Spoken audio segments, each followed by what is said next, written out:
Hello दोस्तों, crime सफ़र में आप सभी का स्वागत है। तो क्राइम सफ़र में आज हम बात करेंगे देहरादून की सच्ची घटना जो 24 अक्टूबर 2014 की घटी हुई थी। तो ये घटना है जो दीपावली का दिन था, बीतता है और सभी परिवार खुशी खुशी सोते हैं और सोने के बाद जो उसी परिवार का एक सदस्य अपने ही परिवार के पूरे 5 सदस्य को हत्या करता है।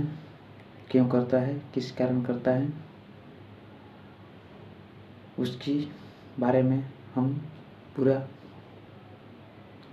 चर्चा करेंगे कि घटना है जो 24 अक्टूबर 2014 की है। घटना की शुरुआत की बात करें तो जो है कि एक परिवार में जो पति पत्नी आपसी विवाद होता है और विवाद होने के बाद होता है कि इन लोगों का अलगाव होता है। अलगाव होने के बाद जो अलग होते हैं तो एक बेटा माँ के पास और दूसरा बेटा है जो कि पिता के पास रहता है। तो ये घटना है उत्तराखंड राज्य की राजधानी देहरादून की चक्राता रोड पर आदर्श नगर कॉलोनी, जहाँ जय सिंह और उसकी पत्नी कुलवंत कौर रहा करते थे। तो सब कुछ अच्छा चल रहा था।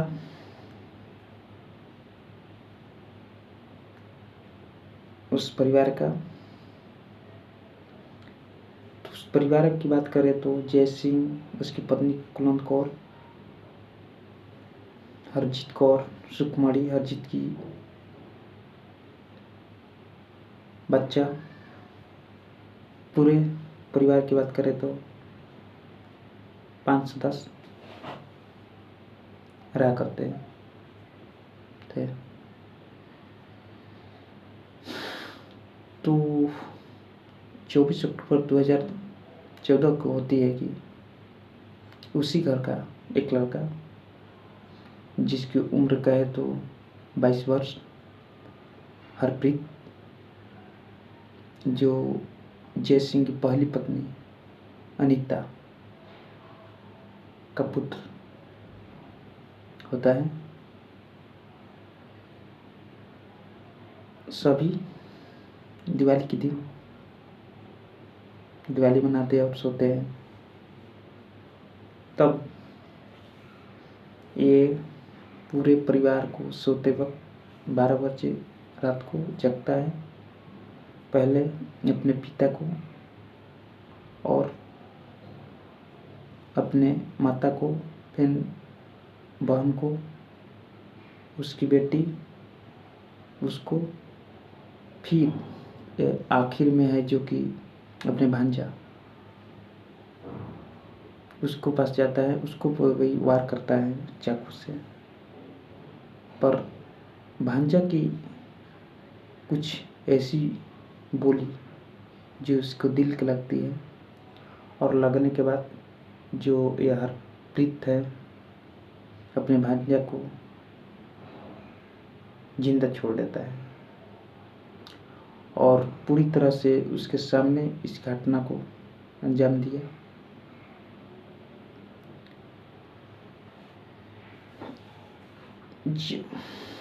ये घटना कर्म की कहानी पूरा आंखों देखे हाल जो है वो छोटा बालक देखा। तो कहानी की शुरुआत करें तो 24 अक्टूबर 2014 को एक रोज जब सुबह उस घर की नौकरानी रोजी आती है झाड़ू पोछा लगाने के लिए, पर दरवाज़ा नहीं खुलता है। टक टक आती है कभी कहती, उस घर के हर सदस्य के नाम लेकर पुकारती है, पर दरवाज़ा नहीं खुलता है। फिर आवाज़ एक आती है, चले जाओ, आज काम नहीं होगा, साफ सुथरा घर, चली जाओ। उसके बाद कुछ नौकरानी को कुछ अजीब सा लगता है, और वह नौकरानी है जो कि अपने पास की घर के जो उसी का पटीदार का था जाती हैं। वहाँ पर जाने पर उस घर के सदस्य अजीत सिंह घर के बाहर आते हैं और पूछते हैं, रोजी क्या है, आज यहाँ पर कैसे? रोजी बोलती है कि मैं सुबह से जब आपके भैया को घर के दरवाजे ठकठकाए नहीं खुल रहा था, उसके बाद कुछ मुझे अजीब कोई, तब वो अपनी बहू को अजीत सिंह, जिसका नाम मृत्यु है, विदा करते हैं। साथ में जाते रोजी और ऋतु। जाने के बाद जो है कि दरवाज़ा ठकठकाया जाता है। कुछ देर बाद दरवाज़ा खुलता है। दरवाज़ा खुलने के बाद जो दृश्य देखा जाता है उससे रूह कांप जाता है।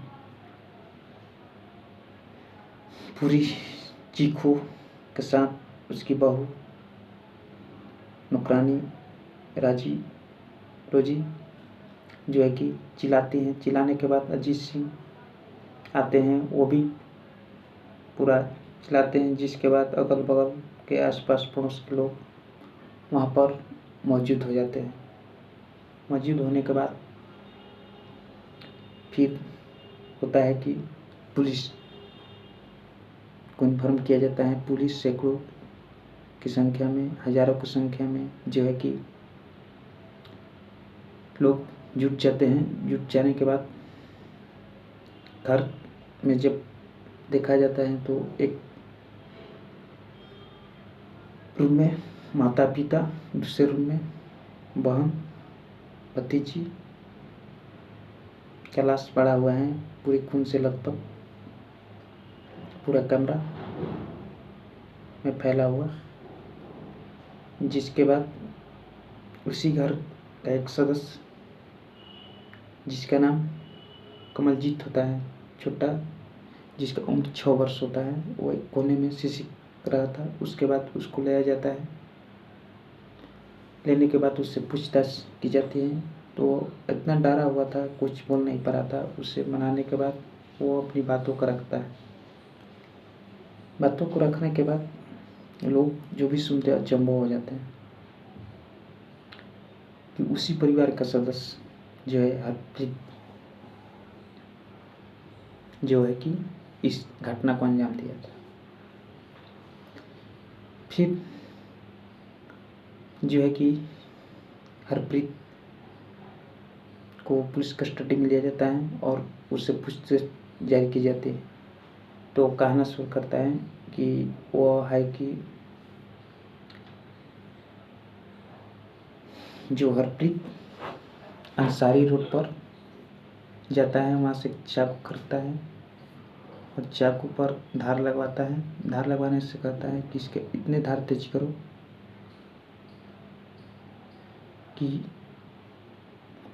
कोई हद ना हो। तो धार लगवाने में पूछते, भाई आखिर करना क्या है? फिर उसके बाद कहता है, तुम बस अपना काम करो, धार इतना तेज करो,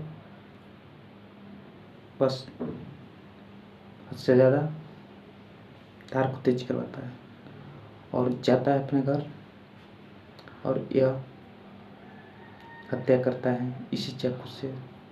जब पुलिस पकड़ती है तो उसके साथ में वो चाकू भी था, क्योंकि वो घर से बाहर भागा नहीं था, उसी घर में था। तो पुलिस को वो कभी कहता कि मैं पागल हूँ, अनेक बातों को बताता। पुलिस को भी जो है कि कुछ समझ में नहीं रहा था क्या करें क्या नहीं।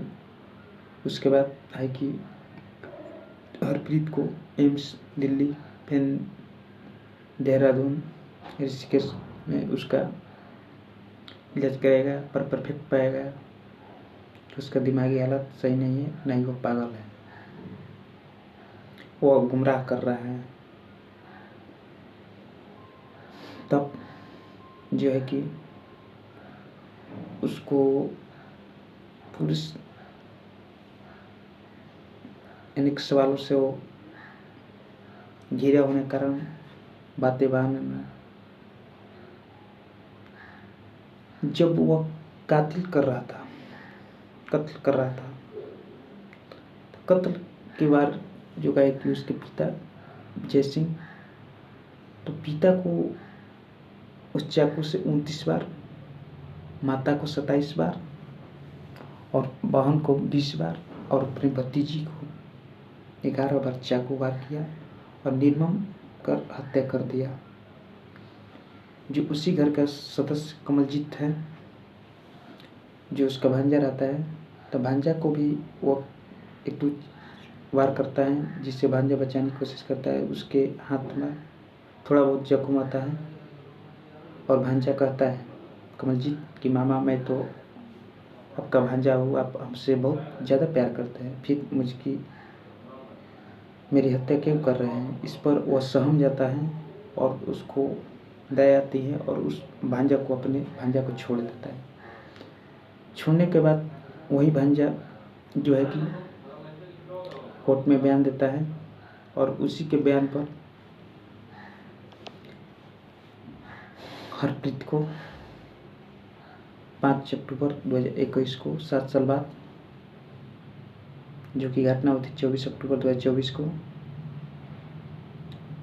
अदालत फैसला सुनाती है कि जो है कि इसको फांसी होनी चाहिए और फांसी होने के बाद इस पर 10 लाख का जुर्माना भी लगा। वो क्यों जुर्माना लगा? जुर्माना इस कारण लगा कि जब यह हत्या कर रहा था उस वक्त अपने पिता हरजीत कौर, माता सुकुमारी और बहन थी हरजीत, जिसकी डिलीवरी होने वाली थी। उसके पेट में एक बच्ची पल रही थी 9 माह की, जो दीपावली की जस्ट बाद 25 अक्टूबर 2014 को उसका डिलीवरी होने वाला था और इसी कारण उस पर 10 लाख का जुर्माना भी लगा। और जो छोटा बालक था उसी ने इस गवाही को दिया, जो फिलहाल है कि वह न्यूजीलैंड में है अपने पिता के साथ। तो दोस्तों, ये कहानी आपको कैसी लगी और इस कहानी से आपको क्या राय है, आप कमेंट सेक्शन में कमेंट करें और अपनी राय को रखें, ताकि नेक्स्ट वीडियो में मैं आपका नाम ले सकूं। आप कहाँ से हैं, अपना नाम ज़रूर लिखें। जय हिंद, जय भारत। नेक्स्ट वीडियो में मिलते हैं। जय हिंद।